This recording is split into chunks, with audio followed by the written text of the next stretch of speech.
Hello! Hello, hello, hello!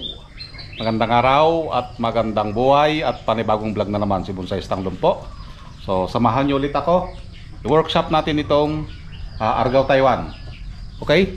So, bakit natin i-workshop? Dahil hindi natin alam kung anong nangyari dito. Yan. So, sa lower part, ito, nagkaganyan. Okay? So, maaring may nangyari dito sa sanga na ito, dito sa part na ito. Okay? At the same time, yung mga kailangan natin na sanga na tumubo, kasi pinapatubo natin ulit dito, tumubo naman. Okay? Ito. Wire natin to habang bata pa. Yan. Okay? At tanggalin na rin yung mga sanga na sumobra na. Okay? So ito yung gagawin natin ngayon. So gagawan natin ng paraan ito. Okay? So ang bonsai ay parang ikaw. Ginawa ko naman lahat, pero iniwan ka pa rin. Saklap nun, bes. Ginawa mo na lahat, pero wala, iniwan ka pa rin. Sa iba pa rin, patay na patay. So bagamat patay ito, yan, pero gagawa natin ng paraan. Ito, i-drop natin ito, itong sanga na ito. Okay? So let's start para gumapo ulit. So hindi natin alam kung ano ang nangyari sa sanga na ito dahil unti-unti siyang nalalanta, unti-unting namatay. Agoy, agoy, agoy, agoy. Parang siya unti-unting namatay ang pag-ibig niya sa'yo. Agoy, saklap na des. So kailangan natin putulin. Okay? At magpanibago. Yung sanga na yan, yan yung i-drop natin para mapalitan yung sanga na tinanggal natin. I-wire lang natin ito para hindi tayo mahirapan pagliko kapag ito ay lumaki na. Kapag pinabayaan kasi natin ito, mas mahirapan tayong magliko. Kaya habang bata pa, lalong-lalo na itong Argao Taiwan, malutong ang kanyang mga sanga. So, iayos ulit natin yung sanga. Okay? Gawan natin ng paraan para gumapo ulit itong ating bonsai materials na Argao Taiwan. So distribute lang natin yung mga sanga na tumubo para maging maayos ulit. Dahil ang first branch na lang yung binubuo natin dito. Okay? Katulad ka ng sinabi ko, ang first branch, isa ito sa pinakamahina na sanga ng ating bonsai. After natin na ma-wire, it's time to gupit-gupit na. Okay?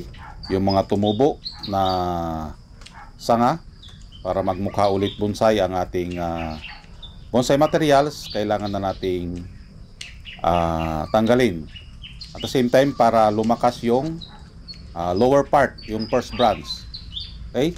Kailangan nating putulan yung parting taas. Agoy, agoy, agoy, agoy. Ano daw? Putulan. Okay, yung part ng ulo. Okay, para humina.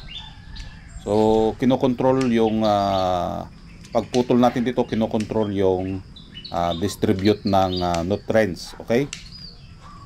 Yan. So, putol-putol lang. So kapag ikaw ay isang bonsai artist, kapag may problema sa ating mga puno, kailangan nating solusyonan. So napakahalaga yon, yung masolusyonan mo yung problema ng isang puno. Huwag ka lamang iwanan. Saklap kapag ikaw ay iiwanan. At mayroon tayong iwa-wire dito na sanga dahil may part din na namatay. Okay? Yung pinakadulo. So kailangan natin i-wire yung sanga na ito para hilain pababa. Okay? Para makuberan yung part na wala. Yan. So walang katapusan, no? Kung nakikita natin ang bonsai, healthy, pero pagdating ng araw, mayroon talagang problema na dumarating. Okay? So kapag ganyan, magkakaroon ng problema yung ating lamang bonsai, unti-unti rin tayong matututo kung ano yung dapat nating gawin. Lalagyan ulit natin ng extension ito dahil gusto nating mapabilis yung pagbuo sa part ng first branch. Yan. So kunting ayos lang para maging maayos ulit ang kanyang mga sanga. Maganda ito kapag naikasa natin sa pinjing. Yun ang ating aabangan. Dahil pwede nating isali ito sa bonsai show. Antayin lang natin na lumarga yung lower part ng ating bonsai. So ayan guys, natapos na nating ayusan. Okay? Ito na ang kanyang itsura. Yan. So dito tayo nakapokus ngayon dahil kanina namatayan ng tinanggal tayo dito ng sanga sa lower part. Ito yung pinagtanggalan natin, no? Yan.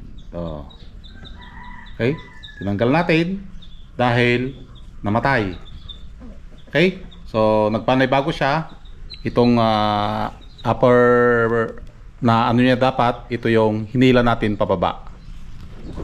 Okay? Tapos itong isa, ito, yan, pinatong. Okay? Para magkaroon ng cluster ito. Tapos ito, itong part na ito, hanggang dito lang pag nakuha natin yung ano. So napansin nyo, walang putol-putol. Yan. So dito lang sa baba. Nakapokus tayo ngayon sa baba. Agoy. Mag-focus sa baba. Okay, dahil dito sa taas ay buo na. Yan. Kung ikutin natin ng 360, okay, yan ang kanyang itsura. Yan. Okay.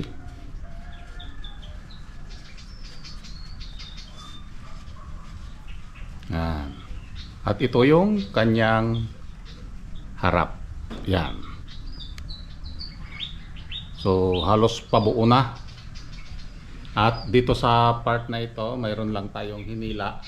Kaya mapapansin nyo mga bagong wire dahil namatay din dito sa part na yun. Okay, binabalang natin ito. Okay. Yan. So ikakasa natin ito sa pinjing.